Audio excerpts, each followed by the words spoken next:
بسم اللہ الرحمن الرحیم۔ محترم سامعین و حاضرین، ماہ رمضان کا آخری عشرہ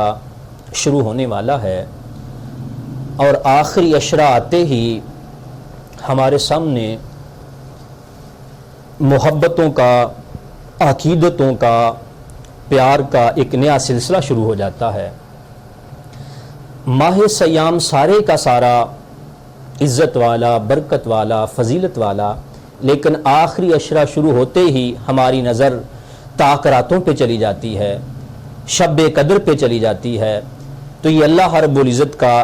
شب قدر کی صورت میں ہمارے اوپر ایک بہت بڑا احسان ہے۔ خالق کائنات کا قرآن کریم میں فرمان ذیشان ہے، اور وہ سورت پاک ہمارے بچوں کو زبانی یاد ہے، انا انزلناہ فی لیلۃ القدر، کہ رب تعالیٰ فرماتا ہے کہ بلا شک و شبہ ہم نے قرآن کریم کو قدر والی رات میں اتارا۔ وما ادراک ما لیلۃ القدر، اے مخاطب تو کیا جانے کہ قدر والی رات کیا رات ہے۔ لیلۃ القدر خیر من الف شہر، فرمایا قدر والی رات یعنی شب قدر جو ہے وہ 1000 مہینوں سے بہتر ہے۔ تو سامعین محترم، اس وقت مختصر اس حاضری کے اندر ہم اتنا ہی عرض کرنا چاہتے ہیں کہ اس رات کو قرآن کریم نے بیان فرمایا کہ یہ 1000 مہینوں سے افضل ہے۔ ادھر میرے اور آپ کے پیارے آقا صلی اللہ تعالی علیہ وآلہ وسلم کا فرمان شریف ہے کہ پیارے آقا علیہ السلام نے فرمایا جس نے ایمان اور احتساب کے ساتھ شب قدر کا قیام فرمایا، اللہ پاک اس کے سابقہ گناہوں کو معاف فرما دیتا ہے۔ سامعین محترم، کچھ مفسرین نے اس سورہ قدر کے حوالہ سے اس بات کی طرف یہ اشارہ فرمایا کہ نبی کائنات آقا دو جہاں صلی اللہ تعالی علیہ وآلہ وسلم ایک موقع پر صحابہ کے سامنے بنی اسرائیل کے برگزیدہ صالحین نیک لوگوں کا تذکرہ فرما رہے تھے کہ بنی اسرائیل کے اندر ایک شخص تھا جس کی عمر 1000 سال کے قریب تھی، اور اس 1000 سال کے اندر اس نے روزے بھی رکھے، جہاد بھی کیا اور بڑے نیک اعمال اس نے کیے۔ جب پیارے آقا علیہ الصلوۃ والسلام نے صحابہ کے سامنے یہ تذکرہ فرمایا تو صحابہ نے عرض کیا، یا رسول اللہ صلی اللہ تعالی علیہ وسلم، اس شخص کے مقابلے میں ہماری عمریں تو کم ہیں، ہمارے پاس اتنا جہاد نہیں، ہمارے پاس اتنے روزے نہیں، تو حضور وہ نیکیوں میں ہم سے آگے بڑھ گئے، وہ نیکیوں میں ہم سے سبقت لے گئے۔ تو اس موقع پر پیارے آقا علیہ الصلوۃ والسلام کے صدقہ میں رب تعالیٰ نے کریم آقا علیہ السلام کی امت کو یہ تحفہ اور اعزاز عطا فرمایا کہ خالق کائنات نے فرمایا کہ حبیب اپنی امت کو یہ اعلان عطا فرما دو کہ لیلۃ القدر خیر من الف شہر، کہ وہ بنی اسرائیل کا شخص جو تھا وہ 1000 سال عبادت اس نے کی، روزے رکھے، جہاد کیا، میں نے آپ کے صدقے آپ کی امت کو تنہا ایک رات ایسی عطا کر دی ہے کہ ایک رات کی عبادت جو ہے وہ 1000 مہینوں سے افضل ہے۔ 1000 مہینے نہیں بلکہ فرمایا 1000 مہینے سے بھی افضل ہے، یعنی اس کی گنتی اور اس کا ہم اس کو اکاؤنٹ نہیں کر سکتے، وہ کتنی بڑی فضیلت والی رات ہے۔ تو سامعین محترم، یہ آخری عشرہ چل رہا ہے اور اس کی تاکراتیں ہمارے سامنے ہیں، تو ان کو ہم ایسے ہی للو تللو میں نہ گزاریں، ایسے ہی چوک چراہوں میں بیٹھ کے نہ گزاریں، یہ ایسے ہی سیل فون کے ساتھ اس کو بسر نہ کر دیں، ایسے ہی ٹی وی پروگراموں کے اوپر ہم اس کو صرف نہ کر دیں، بلکہ جتنا موقع ملے اپنے رب کے حضور مناجات پیش کریں۔ میں یہاں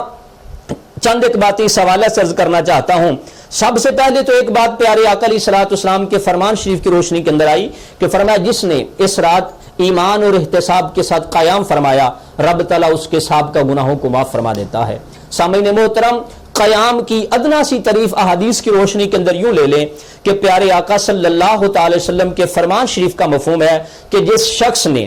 عشاء کی نماز باجماعت ادا فرمائی، عشاء کی نماز باجماعت ادا فرمائی اور صبح فجر بھی باجماعت ادا فرمائی، تو فرمایا وہ شخص ایسے ہے جیسے اس نے ساری رات عبادت کی۔ اللہ اکبر کبیرہ، سبحان اللہ، جس نے ساری رات عبادت فرمائی۔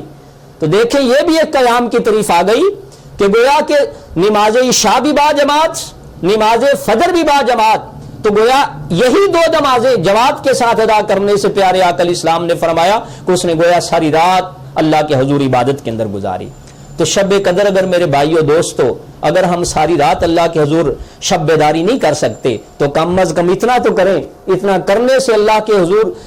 کے حضور اس کے پیارے محبوب کے صدقے میں امیدیں واسی کی جاتی ہے کہ اللہ پاک اس کے اوپر بے شمار اور لاتعداد ثمرہ اور پھل عطا فرمائے گا. اور دوسرا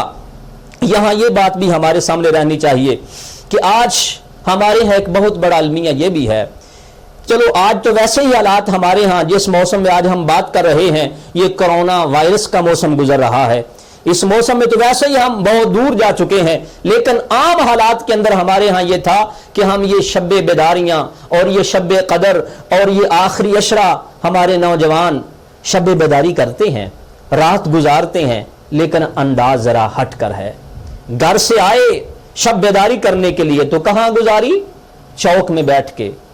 گلی بازاروں میں بیٹھ کے, یا ون ویلنگ کر کے, یا موٹر سائیکل پہ بیٹھ کے پورے شہر کا ایک راؤنڈ جناب والا لگا کر ہم نے پھر کہا کہ ہم نے رات لگا لی. ٹرم بھی بڑی عجیب یوز کرتے ہیں کہ آج قاری صاحب, مفتی صاحب, حافظ صاحب آج رات لگانی ہے. خدا کے بندو تم نے کون سا یہ عجیب تم نے اپنا یہ ٹرم استعمال کر رکھی ہے کہ رات لگانی ہے؟ نہیں, اللہ کے حضور شب بیداری کرنی ہے, کہیں تسبیحات پڑھنی ہے, کہیں تلاوت قرآن کرنی ہے, کہیں مدینے والی سرکار پہ درود و سلام کے گجرے پیش کرنے ہیں. یہاں میں یہ بات عرض کرنا چاہتا ہوں کہ شب بیداری کے اندر جو بہترین چیزیں ہیں, بہترین وظائف ہیں کرنے والے, ایک تو ہم نے عرض کر دیا کہ نمازوں کو باجماعت ادا کیا جائے, اس کے بعد جہاں تک ممکن ہو سکے تلاوت قرآن,